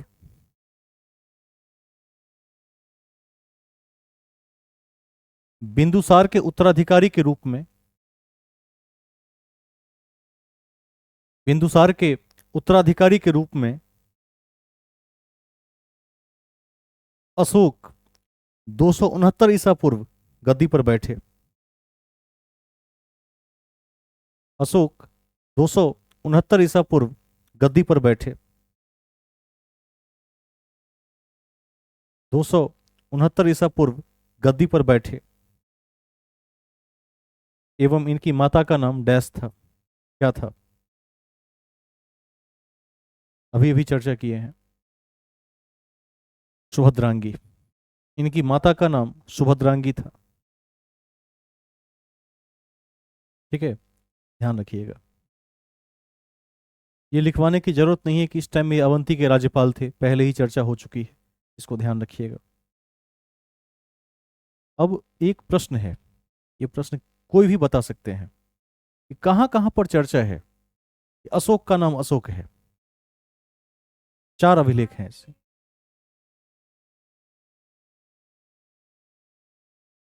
वेरी गुड, लिखवाया जा चुका है। क्या इसे रिपीट किया जाए कि छोड़ दिया जाए? याद रख लेंगे आप लोग कि 4 ही जगहों पर अशोक का नाम अशोक मिला है। कभी आपसे पूछे कि बौद्ध धर्म में अशोक की आस्था, तो भाब्रू कह देंगे। अशोक ने स्वयं को मगध का सम्राट बताया है, तो भाब्रू कह देंगे। भाब्रू जयपुर के पास राजस्थान में है, कभी नहीं भूलिएगा। सबसे छोटा स्तंभ रुमिनदे, याद रखेंगे। 2 भाषा वाला स्तंभ कांधार है, इसको भी याद रखेंगे। तो ये सब यदि आप रिवीजन करते रहेंगे तो आपको याद रहेगा। हम नेक्स्ट पॉइंट में चलते हैं। लिखिए, पुराणों में अशोक, हाँ बताइए। हाँ बिल्कुल कहा गया है, ध्यान रख लीजिएगा। लिखिए, पुराणों में अशोक को अशोक वर्धन कहा गया है।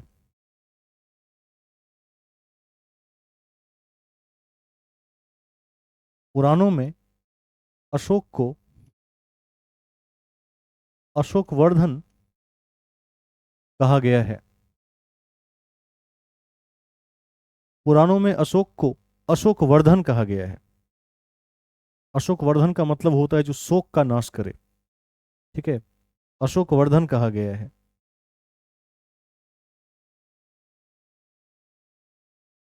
नेक्स्ट पॉइंट,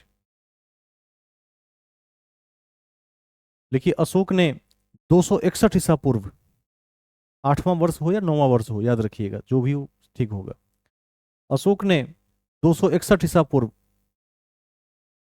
कलिंग की राजधानी तोसली पर अधिकार कर लिया।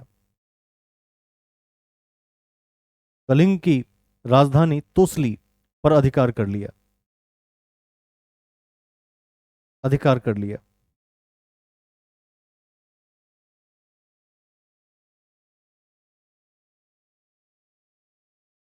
ठीक है,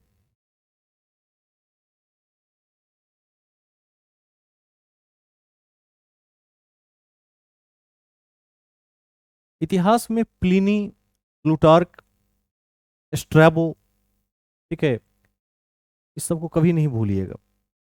प्लिनी का एक कथन लिख लीजिए जो महत्वपूर्ण है। देखिए, प्लिनी के अनुसार, प्लिनी के अनुसार,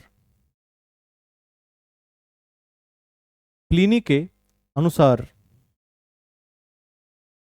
डायोनीसियस,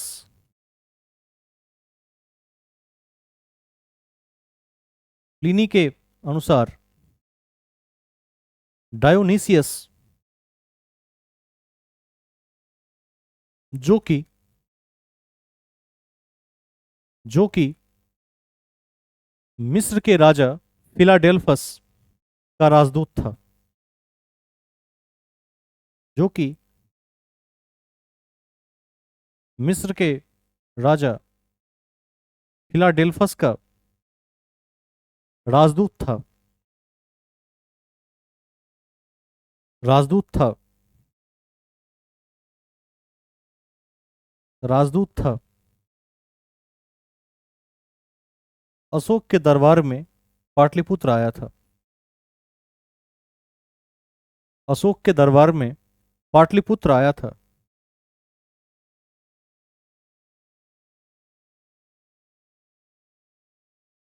पाटलिपुत्र आया था। ठीक है, अशोक के दरबार में पाटलिपुत्र आया था। नेक्स्ट पॉइंट, हाँ, अशोक के दरबार में आया था, पाटलिपुत्र आया था। ठीक है, ध्यान रखिएगा। आगे चलते हैं। और यह कथन किसने कहा? प्लिनी, इसको भी ध्यान में रखेंगे। नेक्स्ट पॉइंट, देखिए, उपगुप्त नामक बौद्ध भिक्षु ने, उपगुप्त नामक बौद्ध भिक्षु ने, बौद्ध भिक्षु ने अशोक को बौद्ध धर्म की दीक्षा दी थी। अशोक को बौद्ध धर्म की दीक्षा दी थी।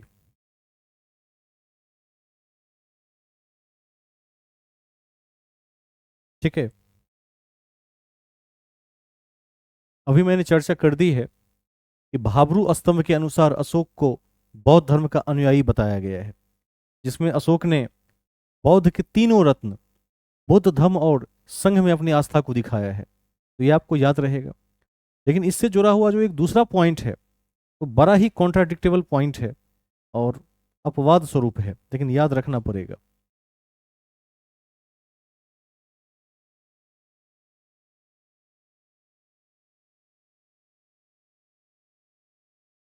उस पॉइंट को याद रखना पड़ेगा। आप में से कोई बताइए कि कहां लिखा हुआ है कि अशोक शैव धर्म का था? ये भी लिखा हुआ है, कौन बताएंगे? शैव धर्म समझते हैं ना, भगवान शिव का अनुयायी था। ये कहां लिखा हुआ है, किस ग्रंथ में लिखा हुआ है? Very good. कल्हन के राजतरंगिणी में लिखा हुआ है कि अशोक शैव धर्म का अनुयायी था, तो नहीं भूलेंगे। वैसे पुष्टि बौद्ध धर्म की है, इसमें कोई दो राय नहीं है, लेकिन हो सकता है कि कल्हन को ऐसा लगा हो, उनको लगा हो कि शैव धर्म का था। एग्जाम में पूछा जा सकता है, लिख लीजिए। लिखिए राजतरंगिणी ब्रैकेट में कल्हन के अनुसार, राजतरंगिणी ब्रैकेट में कल्हन के अनुसार,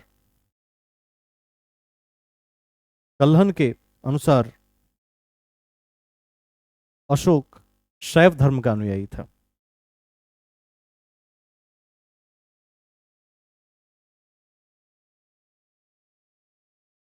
ठीक है, ध्यान रखिएगा, कभी भी पूछा जा सकता है। यदि ऐसा क्वेश्चन पूछ दे तो हॉल में अभ्यर्थी चकित हो जाए, यदि ना पढ़ा हो तो। शैव धर्म पूछ दिया तो गलत पूछा होगा, लेकिन ऐसा है नहीं। ये ठीक इसी तरह है जैसे ब्राह्मण साहित्यों ने, देखिएगा क्या कहा था, चंद्रगुप्त मौर्य को क्या कहा था? शूद्र कहा था। लेकिन अन्य जो भी साहित्य हैं वो क्या बता रहे हैं? क्षत्रिय हैं। इसको ध्यान रखिएगा। इसका कारण है सामाजिक संरचना में ब्राह्मण सर्वोच्च थे। ठीक है, तो उन्होंने अपने हिसाब से देखा कि वह मुझसे नीचे है, लेकिन अन्य वर्ण की रचना में क्षत्रिय उससे ऊपर थे, तो उन्होंने उच्च कुल का मान लिया, क्षत्रिय मान लिया। तो ये चलता रहा है इतिहास में, और इसी का परिणाम था दसरागे युद्ध एक समय में। वशिष्ठ और विश्वामित्र के बीच टक्कर हुई तो पांच आर्य और अनार्य का टक्कर करवा दिया, लड़ाई करवा दिया। तो ध्यान रखिएगा। हम आगे चलेंगे, कुछ बातें और आज लिख लीजिए, ताकि जब एक छोटी सी क्लास और ले लें इसकी तो मौर्य समाप्त हो जाए। मौर्य में कुछ एक बिंदु और भी हैं जो मैं आप तक पहुंचा देता हूं, क्योंकि पीटी और मेंस दोनों के दृष्टिकोण से इस चैप्टर का अमूल्य योगदान है। बहुत बड़ा हिस्सा इस अध्याय से ही पूछा जाता है। आप जिस व्यक्ति ने आप में से इतिहास से स्नातक किया होगा अथवा सब्सिडरी में ग्रेजुएशन में इतिहास रखा होगा, तो मौर्य प्रशासन अथवा मौर्य के केंद्रीय प्रशासन से एक क्वेश्चन तो आता ही था उस समय। आप याद करें जिन्होंने किया होगा, इसकी महत्ता बहुत अधिक है। फिर हम किसी अन्य चैप्टर में जाएंगे तो वहाँ थोड़ा सा कम भी पढ़ सकते हैं, लेकिन यहाँ हमें बृहत्ता के साथ अध्ययन करना पड़ेगा। हम अगले पॉइंट की ओर चलेंगे। देखिए, अशोक ने आजीविकों को रहने हेतु,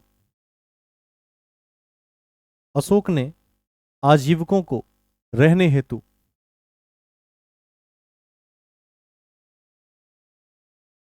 बारावर की पहाड़ियों को काटकर,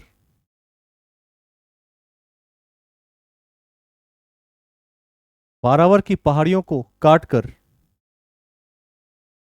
चार गुफा का निर्माण करवाया। बारावर की पहाड़ियों को काटकर चार गुफाओं का निर्माण करवाया, जिसमें कर्ण, चौपार,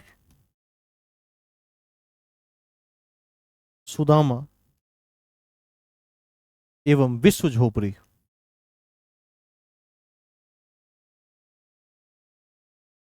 विश्व झोपड़ी महत्वपूर्ण है, महत्वपूर्ण है। कर्ण, चौपार, सुदामा एवं विश्व झोपड़ी महत्वपूर्ण है।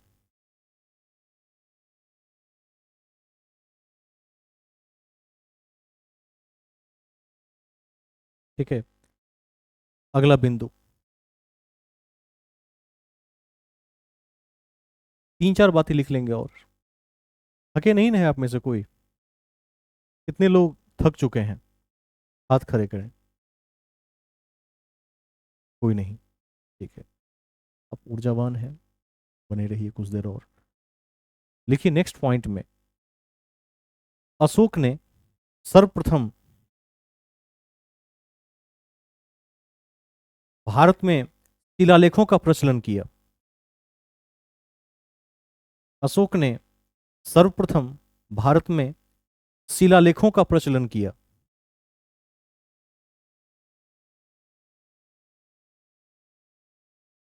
शिलालेखों का प्रचलन किया जिसमें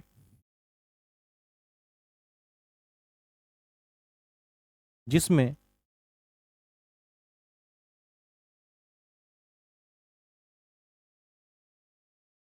जिसमें ब्राह्मी,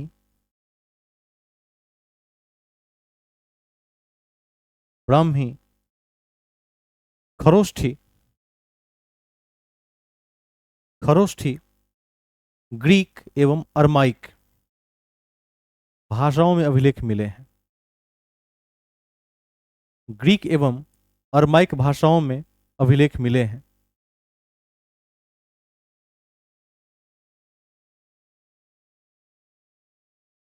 ठीक है, मिले हैं।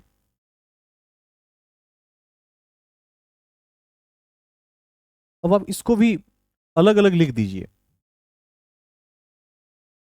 बताइए कि खरोष्ठी के अभिलेख कहां कहां मिले हैं? कौन बताएंगे?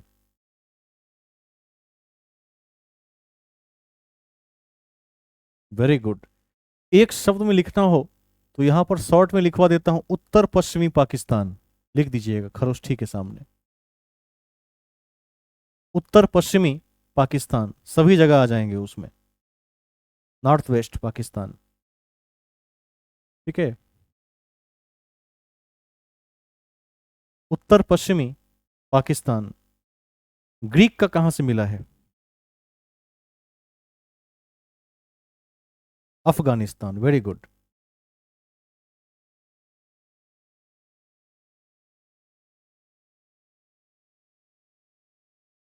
अफगानिस्तान।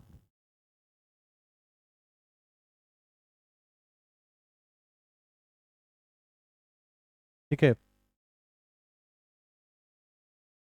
अच्छा, एक काम करेंगे, जहां ग्रीक लिखा है वहीं नीचे में प्लस कर दीजिए अरमाइक। इसका भी अफगानिस्तान से ही मिला है, इसको वहीं मेंशन कर दीजिए।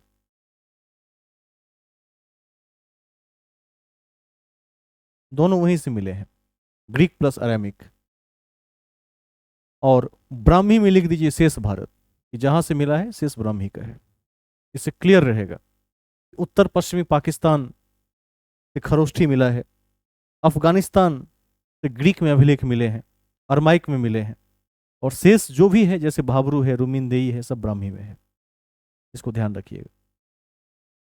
1837 में जेम्स प्रिंसेप ने पहली बार इसे पढ़ने में सफलता पाई थी, जबकि खोज किसने की थी पहली बार? पैंथलर ने की थी। पैंथलर भी कहीं लिखा हो तो वो भी सही होगा। पैंथलर या फैंथलर जो भी हो, दोनों सही है। ठीक है, याद रखिएगा। नेक्स्ट पॉइंट, अगला बिंदु लिखिए, अशोक का सबसे छोटा स्तंभ अभिलेख रुमीनदेई है। अशोक का सबसे छोटा स्तंभ अभिलेख रुमीनदेई है। याद रखिएगा कि टैक्स को 1/6 से घटाकर 1/8 कर दिया था, जो याद रखिएगा कृषि अर्थव्यवस्था से जुड़ा हुआ है। आर्थिक अभिलेख है पहला रुमीनदेई, ये भी लिखवा दिया था। नहीं भूलिएगा। ठीक है, आगे चलेंगे हम।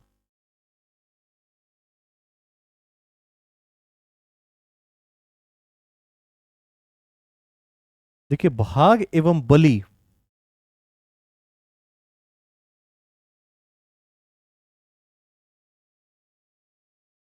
भाग एवं बलि,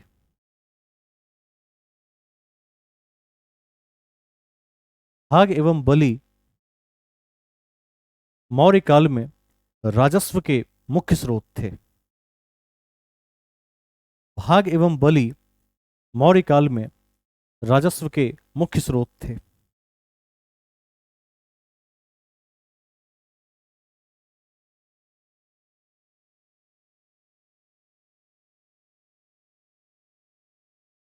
ठीक है, आज के लास्ट पॉइंट को लिख लेते हैं। इसमें एक क्लास और चलेगी जो लगभग 30 मिनट की होगी। वहां कुछ विशिष्ट बिंदुओं को देखेंगे, कभी कभी पूछा जाता है। ठीक है, नेक्स्ट पॉइंट देखिए, कौशांबी अभिलेख, जिसे रानी का अभिलेख भी कहते हैं।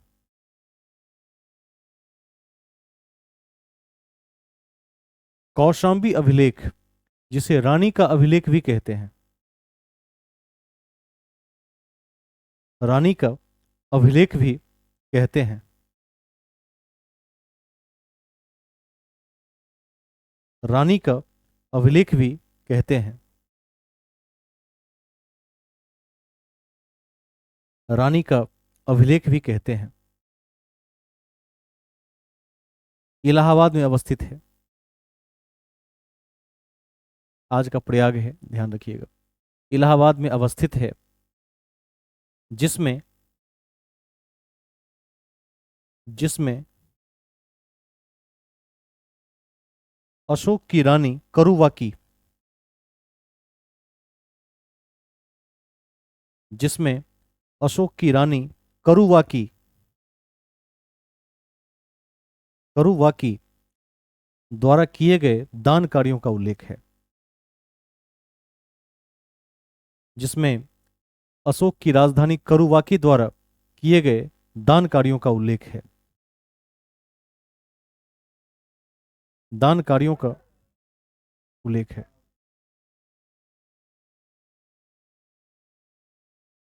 करुवाकी का ही, महेंद्र और संघमित्रा। ठीक है, उसको भी ध्यान रख लेंगे। तो करुवाकी की चर्चा भी हमने कर दी। एक क्लास के माध्यम से हम कुछ विशेष तथ्यों को देखेंगे, और वो पूरा क्लास पीपीटी के माध्यम से ले लेंगे, ताकि 10 से 15 मिनटों में एक बार आपको कुछ और बातों का अध्ययन करवा दिया जाए और ग्रुप में उसे शेयर कर दिया जाए। और साथ ही कोशिश करेंगे कि अब जैसे अप्रैल 2023 का जो करंट है बिहार का, उसके क्या तथ्य महत्वपूर्ण थे, क्योंकि हम 2023-24 को तो लेकर चल ही रहे हैं, और आने वाले वर्ष में जो भी बातें महत्वपूर्ण होगी इसको भी पकड़ लेंगे समय के साथ। 2-3 सालों का करंट तैयार रखिए, क्योंकि आज की परीक्षा का कोई ठीक नहीं है। पहले 6 महीने का करंट पूछा जाता था, फिर 1 साल का पूछा जाने लगा। अब जो ट्रेंड है उसमें 2 ढाई साल 3 साल तक चले जाते हैं। तो यदि आप तथ्यों को पकड़ में रखेंगे तो कट ऑफ के ऊपर जो एक एक नंबर होता है वो कई कई हजार रैंकों से हमें आगे कर देता है। टेस्ट सीरीज के माध्यम से भी आपका अभ्यास बेहतर बनाया जाएगा। इसमें कुछ नए अभ्यर्थी आए हैं, वो क्लास को समझ पा रहे हैं। वरुण कुमार जी, कैसी लग रही है कक्षा, समझ पा रहे हैं कि नहीं? ठीक है। और एक अभ्यर्थी आए हैं, काजल, आप बताइए कक्षा कैसी लग रही है?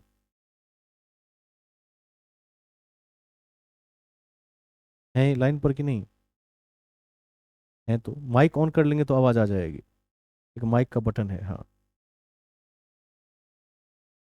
समझ पा रहे हैं तथ्यों को? ठीक है, बहुत बढ़िया। शेष जो अभ्यर्थी हैं वो पहले से जुड़े हुए हैं, उनसे मैंने फीडबैक ले लिया है। आप यथासंभव रिवीजन के टाइम को बढ़ाते रहेंगे। कोशिश करेंगे कि 3-4 घंटा, 3-4 घंटा बहुत होता है पढ़ने के बाद, तो रिवीजन के लिए 1.5 घंटा चाहिए। शेष जो 2 घंटा मैंने जोड़ दिया है उसमें एनसीईआरटी को समय दीजिए यदि हो सके तो।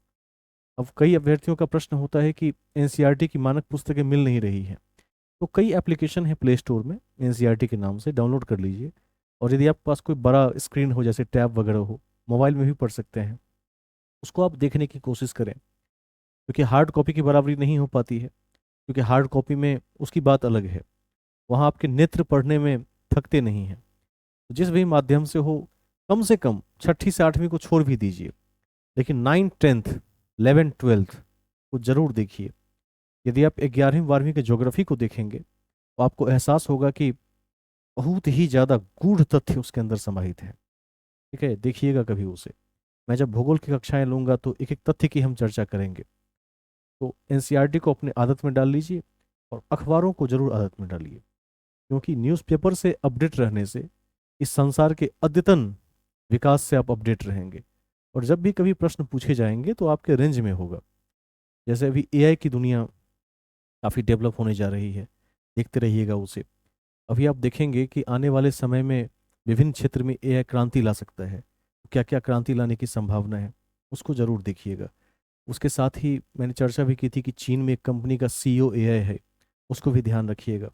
खेल के क्षेत्रों में ध्यान रखेंगे, गुकेश का नाम अभी आया है शतरंज के क्षेत्र में, तो वो भी आपके लिए महत्वपूर्ण है। बिहार सरकार की यदि कोई नवीनतम योजना हो, अथवा इस बार का जो टैक्स स्लैब है जिसमें 12 लाख तक टैक्स फ्री होने की बात कही जा रही है, इसको भी ध्यान रखेंगे कि जब आप सरकारी कर्मचारी बनेंगे तो आपको क्या होगा, इसका सीधा फायदा भी मिलेगा। इस तथ्य से भी वैसे भी अपडेट रहेंगे कि देश की जनता को सरकार फिलहाल क्या क्या सुविधाएं प्रोवाइड करवा रही है। दिल्ली विधानसभा के चुनाव के तथ्य को कभी नहीं भूलेंगे। आगामी जो भी परीक्षा होगी उसमें दिल्ली विधानसभा के चुनाव के परिणाम पूछे जाएंगे, क्योंकि दिल्ली एनसीटी में आता है, नेशनल कैपिटल टेरिटरी में आता है, संपूर्ण देश के लिए महत्वपूर्ण है। आगामी बिहार के चुनाव की चर्चाएं हैं, उसको भी ध्यान में रखिएगा। बिहार का जो सेंसस हुआ है, जातीय जनगणना, उसमें किस वर्ण का प्रतिशत कितना है, इसको भी ध्यान रखेंगे। 2001 और 11 की जनगणना का तुलनात्मक अध्ययन करके रखेंगे। जैसे साक्षरता में 11 में देखिएगा पुरुष और महिला की साक्षरता में 17% का अंतर है, 82% मेल, 65% फीमेल। ध्यान रख लीजिएगा। घनत्व के मामले में 2001 में बिहार चौथे नंबर पर में था, लेकिन 2011 में बिहार बंगाल को पीछे करते हुए 3 पर चला आया। तो आपके परीक्षा के दृष्टिकोण से क्या होगा, महत्वपूर्ण हो जाएगा। सबसे अधिक जनसंख्या घनत्व बिहार का है, 1106 से भी ज़्यादा हो गया है अब तो, उसको भी ध्यान रखिएगा। अच्छा, कोई बताएं कि भारत का जनसंख्या घनत्व 2011 के आंकड़ों में कितना था, जल्दी, इनको याद है? 3 अंकों में है, जल्दी बताइए। नहीं नहीं, घनत्व पूछ रहा हूँ। Population density of India according to the census of 2011। 382। Very good. किसने कहा है ये, हाथ खड़े करें। चलिए, बहुत बढ़िया। 384 व्यक्ति प्रति वर्ग किलोमीटर, कभी नहीं भूलिएगा। और जो पूरब की 7 बहनों का राज्य है उसको भी नहीं भूलिएगा। ज्योग्राफी की महत्वपूर्ण बातें हैं, जब पढ़ाएंगे तो आप देखिए, कर्क रेखा में 8 राज्य हैं, गुजरात, राजस्थान, एमपी, छत्तीसगढ़, झारखंड, पश्चिम बंगाल, त्रिपुरा, मिजोरम, कभी नहीं भूलेंगे। ठीक है। स्थल अवरुद्ध जो 5 स्टेट्स हैं उसको नहीं भूलिएगा। तो एनसीईआरटी को यदि आप देखते रहेंगे, कार्यपालिका, विधायिका, न्यायपालिका के बीच क्या अंतर है, कोई समझा सकते हैं आप में? एक बार देख लो कि आपका अध्ययन का स्तर कहाँ पर है। कौन बताएंगे? कार्यपालिका क्या है, विधायिका क्या है और न्यायपालिका क्या है, तीनों में बेसिक अंतर क्या है, कौन कौन आते हैं इसमें, जल्दी बताइए। कार्यपालिका में कौन आता है, ज्योति जी? कार्यपालिका में कौन आता है? और विधायिका में? विधायिका में प्रेसिडेंट कार्यपालिका में आ जाएंगे तो विधायिका में कौन आएगा? याद रखिएगा, विधायिका को ही संसद कहते हैं, पार्लियामेंट कहते हैं। राष्ट्रपति, लोकसभा और राज्यसभा, तीनों मिलकर संसद कहलाते हैं, जो विधायिका है। प्राइम मिनिस्टर, मंत्रिमंडल, ये सब कार्यपालिका है। ठीक है, ध्यान रखिएगा इसका। और न्यायपालिका तो सभी को पता है, ये जो जुडिशरी का सिस्टम है, सुप्रीम कोर्ट से लेकर और व्यवहार न्यायालय तक, झंझारपुर जो आपका नज़दीक पड़ता है, जो उस क्षेत्र के हैं, आपका अनुमंडल जहाँ भी होगा, तो उसको याद रखिएगा। तो यदि आप इन तथ्यों को देखेंगे तो आप देख पाएंगे पॉलिटिकल पार्टीज के क्या कार्य होते हैं, राजनीतिक दलों की क्या विशेषताएं होती हैं। ठीक है। उसके बाद एक अभी इस बार अभी टीआरई की परीक्षाएं बिहार में बीपीएससी ने 3 बार ली है। उसमें एक बार ये भी पूछा था कि एक जो राष्ट्रीय दल होता है उसकी पात्रता क्या है, किस पात्रता को पार करने के बाद कोई दल राष्ट्रीय दल बन सकता है, उसको भी देख लीजिएगा एक बार। मैं कोई बता सकते हैं तो बता दें, कितनी सीट, कितना परसेंट न्यूनतम। कोई बात नहीं, मैं आपको समय देता हूँ, धीरे धीरे एक बार देख लीजिए। कक्षा चूंकि आज काफ़ी लंबी हो गई है, अब चर्चा करेंगे तो और लंबी हो जाएगी। आपको करना है, वाइब्रेंट रहना है, डायनामिक रहना है और सभी तथ्यों को देखना है, प्रेशर में नहीं देखना है। एक होता है जैसे आप कहानी की किताब पढ़ते हैं, तो कहानी की किताब पढ़ने में आप क्या होते हैं, स्वतंत्र रूप से पढ़ते हैं, वैसे पढ़िए, किताब उल्टा कर पलटा कर, और उसमें देख लीजिए कि क्या क्या लिखा है और क्या महत्वपूर्ण है। पूछिए।